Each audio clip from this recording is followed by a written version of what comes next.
এই মুহূর্তে গুলশান এভিনিউতে বাসার সামনে অবস্থান করছেন তারেক রহমান। সেখান থেকে আমাদের সাথে যুক্ত হচ্ছেন সহকর্মী মাহবুবুর রহমান, তার সাথে একটু কথা বলে দেখছি। শুরুতে মাহবুবের কাছে যাই, আমাদের তিনজন সহকর্মীর সাথে আমরা একে একে যুক্ত হব। মাহবুব, বাসা থেকে হয়তো কিছুক্ষণের মধ্যেই জুমার নামাজের উদ্দেশ্যে বের হয়ে যাবেন, সব মিলিয়ে পরিস্থিতিটা বলবেন, নিরাপত্তা ব্যবস্থার বিষয়ে জানতে চাই। দৃষ্টি কিছুক্ষণের মধ্যেই এই গুলশানের 196 নম্বর বাসা থেকে বিএনপির ভারপ্রাপ্ত চেয়ারম্যান তারেক রহমান বের হবেন এবং এখান থেকে গিয়ে গুলশানের আজাদ মসজিদে জুমার নামাজ আদায় করবেন বলে আমরা জানতে পেরেছি। এবং এই মুহূর্তে এই গুলশান অ্যাভিনিউর 196 নম্বর বাসার সামনের যে নিরাপত্তা ব্যবস্থা সেটি কিন্তু কঠোর। শুধু আজকেই নয়, বিএনপির ভারপ্রাপ্ত চেয়ারম্যান যেদিন দেশে ফিরলেন ঠিক সেদিন থেকেই তাকে কড়া নিরাপত্তার মধ্যে রাখা হয়েছে এবং বাসার সামনে যে গাড়িতে চড়ে তিনি এসেছিলেন এই বাসায়, ঠিক সেই গাড়িটি আবারও তার বাসার সামনে আমরা দেখতে পাচ্ছি। সবার আগে বাংলাদেশ লেখা যেই লাল সবুজ রঙের যে গাড়িটি, এই গাড়িটিতে চড়েই সম্ভবত তারেক রহমান এখান থেকে গুলশানের আজাদ মসজিদের উদ্দেশ্যে জুমার নামাজের উদ্দেশ্যে হয়তোবা যাবেন। এবং আজকে বাদ জুমা তিনি শেরেবাংলা নগরের যে সাবেক প্রেসিডেন্ট জিয়াউর রহমানের বিএনপির প্রতিষ্ঠাতার যেই সমাধিস্থল রয়েছে সেখানে তিনি কবর জিয়ারত করবেন। এবং আমরা দেখেছি যে সেখানে আইনশৃঙ্খলা বাহিনী কঠোর অবস্থান নিয়েছে সেখানেও। এবং বাদ জুমা তার পিতার কবর জিয়ারত শেষে তিনি রওনা দেবেন সাভারের জাতীয় স্মৃতিসৌধের উদ্দেশ্যে। সেখানে তিনি বাংলাদেশের স্বাধীনতা যুদ্ধের যে সকল বীর সেনানী রয়েছেন, জাতির সূর্য সন্তান, তাদের প্রতি শ্রদ্ধা নিবেদন করবেন। অনেক দিন পর তিনি স্মৃতিসৌধে যাচ্ছেন।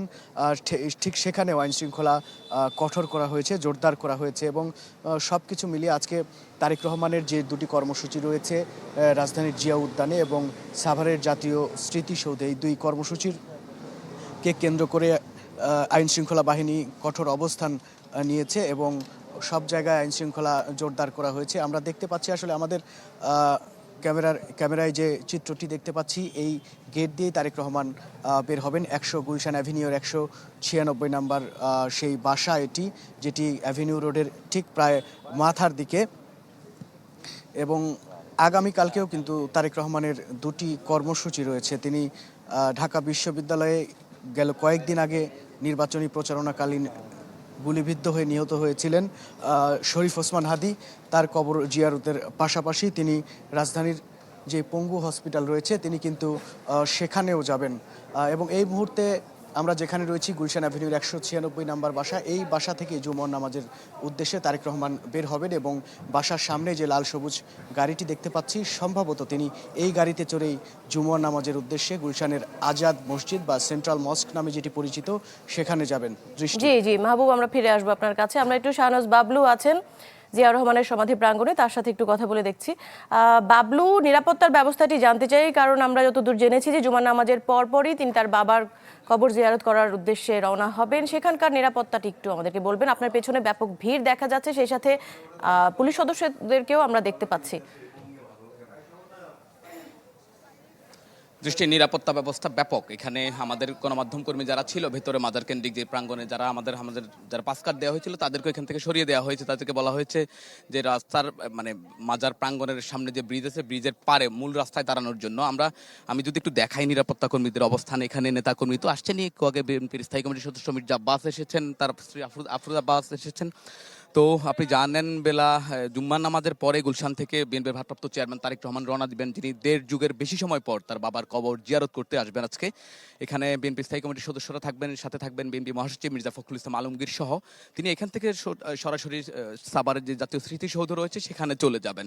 তো নেতাকর্মীরা এখানে ভিড় করছেন, যদিও আইনশৃঙ্খলা বাহিনীর পক্ষ থেকে এবং বিএনপির যারা নীতি নির্ধারণী ফোরাম রয়েছেন তারা বলছেন সবাইকে সরে যাওয়ার জন্য, অনুরোধ করছেন বারবার সরে যাওয়ার জন্য। আইনশৃঙ্খলা বাহিনীও কিছুটা ব্যাগ পেতে হচ্ছে। এখানে শুধু পুলিশে নয়, র্যাব, বিজিপি এবং সেনাবাহিনীর সদস্যরা নিয়োজিত রয়েছেন, সোয়াতের টিমও রয়েছে এখানে। তো আপনি জানেন গতকালকে প্রায় 1.5 যুগ পর দেশে তার স্বদেশ প্রত্যাবর্তনকে ঘিরে নেতাকর্মীদের মধ্যে যে উচ্ছ্বাস উদ্দীপনা ছিল সেটা তো আছেই।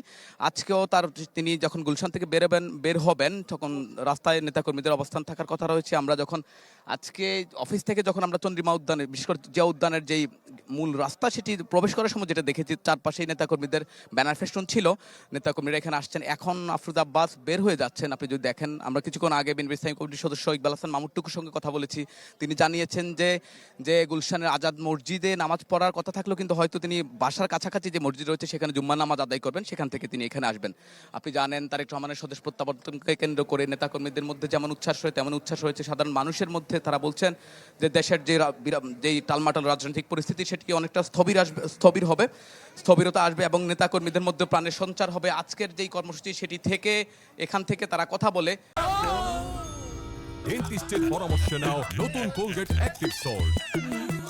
এখান থেকে তিনি এখানে আসবেন, জুম্মা নামাজ পরে এখানে স্থায়ী কমিটির সদস্যদের নিয়ে শ্রদ্ধা জানাবেন। শ্রদ্ধা সাথে গণমাধ্যমের সঙ্গে কথা বলবেন কিনা দলের পক্ষ থেকে এখন পর্যন্ত জানানো হয়নি, তবে আমরা চেষ্টা করব তিনি তার বক্তব্য নেওয়ার জন্য। দৃষ্টি। জি বাবলু, আমরা অপেক্ষায় থাকবো, পরে আপনার কাছে ফিরছি আবারও। আদ্দিন সজীব রয়েছেন, সার্বিক পরিস্থিতি আপনার কাছ থেকে জানতে চাই। জি সজীব।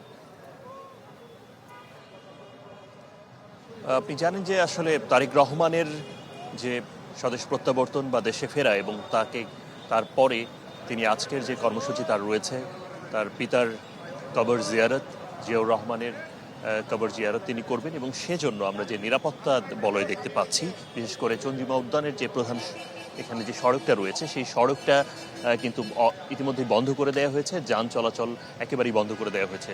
একেবারেই জরুরি প্রয়োজনে যে পুলিশ, বিজিবি কিংবা সেনাবাহিনীর যারা সদস্যরা রয়েছে তাদের গাড়ি চলাচল করছে। এছাড়া অন্য কোনো যানবাহন আমরা এখানে দেখতে পাচ্ছি না। এছাড়া আপনি যদি একটু খেয়াল করবেন যে এখানে বিজিবির সদস্যদেরকে আমরা উপস্থিতি দেখতে পাচ্ছি, র্যাবের সদস্যদেরকে উপস্থিতি দেখতে পাচ্ছি, এছাড়া ভেতরে সেনাবাহিনীর সদস্যদেরকেও আমরা দেখতে পাচ্ছি।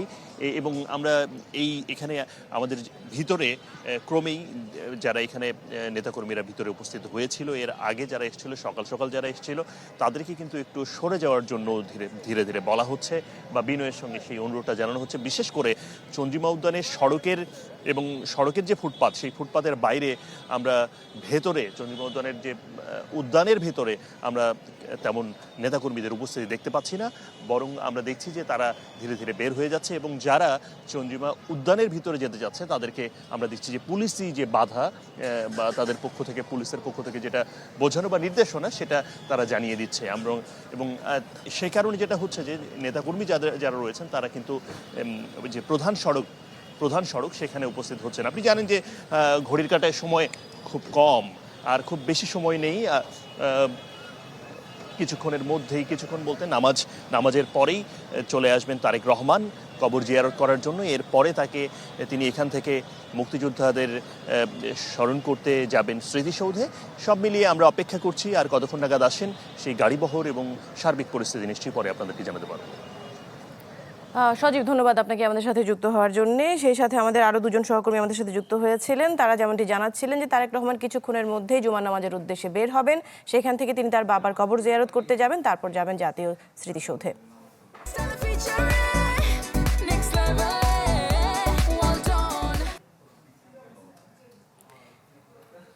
দর্শক, মহান মুক্তিযুদ্ধে শহীদদের প্রতি শ্রদ্ধা জানাতে সাভারে জাতীয় স্মৃতিসৌধেও যাবেন তারেক রহমান। আমরা কিছুক্ষণ আগে আপনাদেরকে জানিয়েছিলাম স্মৃতিসৌধ এলাকা থেকে আমাদের সাথে আমাদের সহকর্মী অপু ওয়াহাব যুক্ত হচ্ছেন। অপু, সাভারে যেহেতু তারেক রহমান যাবেন কিছুক্ষণ পর, সেখানকার নিরাপত্তার পরিস্থিতিটা জানাবেন। সেখানেও নেতাকর্মীদের ভিড় দেখা যাচ্ছে, আরও হয়তো ভিড় বাড়বে, সব মিলিয়ে বলবেন। হ্যাঁ, নেতাকর্মীরা এরই মধ্যে সাভার স্মৃতিসৌধ এলাকায় কিন্তু আসতে শুরু করেছেন। তারা জেনে গেছেন যে জুমার নামাজের পরপরই কিন্তু তিনি আসবেন। আমরা যেটা জানতে পেরেছি 3টা নাগাদ, এখানে 3টা নাগাদ বিএনপির ভারপ্রাপ্ত চেয়ারম্যান তারেক রহমানের আসার কথা রয়েছে। এই জন্য কিন্তু কেন্দ্রীয় নেতৃবৃন্দ এরই মধ্যে এসেছেন। গয়েশ্বরচন্দ্র রায়কে দেখেছি স্মৃতিসৌধে প্রবেশ করেছেন। ঢাকা জেলা বিএনপির সাধারণ সম্পাদক নিপুণ রায়কে দেখেছি স্মৃতিসৌধ এলাকায় প্রবেশ করেছেন। আইনশৃঙ্খলা পরিস্থিতি এরই মধ্যে স্মৃতিসৌধের ভেতরের যে আইনশৃঙ্খলা পরিস্থিতি সেটা কিন্তু তারা পুরো আইনশৃঙ্খলা বাহিনীর নিয়ন্ত্রণে নিয়ে নিয়েছে। ভেতরে কাউকে প্রবেশ করতে দেওয়া হচ্ছে না, শুধুমাত্র যারা অনুমোদনপ্রাপ্ত অর্থাৎ বিএনপির কেন্দ্রীয় কমিটির সদস্য যারা রয়েছেন, যাদেরকে অনুমোদন দেওয়া হয়েছে শুধু তারা রয়েছেন। এর বাইরে সাধারণ জনতার আসলে ভেতরে যাওয়ার কোনো সুযোগ নেই। এখানে নিশ্চয়ই দেখছেন স্মৃতিসৌধের যে বাহিরের অবস্থা, এখানে নেতাকর্মীরা অবস্থান নিয়েছেন। শুধু এখানে নয়, আমিনবাজার থেকে এই স্মৃতিসৌধ পর্যন্ত গোটা এলাকাটাই আইন শৃঙ্খলা বাহিনীর নিয়ন্ত্রণ যেমনটি রেখেছেন তেমনই কিন্তু নেতাকর্মীরা অবস্থান নিয়েছেন। আমরা যেটা জানতে পেরেছি ঢাকা জেলা বিএনপির সাধারণ সম্পাদক যেমনটি বলছিলেন কিছুক্ষণ আগে বলছিলেন যে তাদের পক্ষ থেকেও স্বেচ্ছাসেবক বাহিনী নিযুক্ত করা হয়েছে আইন শৃঙ্খলা বাহিনী ঠিক রাখার জন্য, এবং অনুরোধ জানানো হয়েছে যে আইন শৃঙ্খলা বাহিনীকে যেন সহযোগিতা করা হয়। জি জি, অপু ধন্যবাদ আপনাকে। আমরা পরবর্তীতে ফিরবো আবার আপনার কাছে।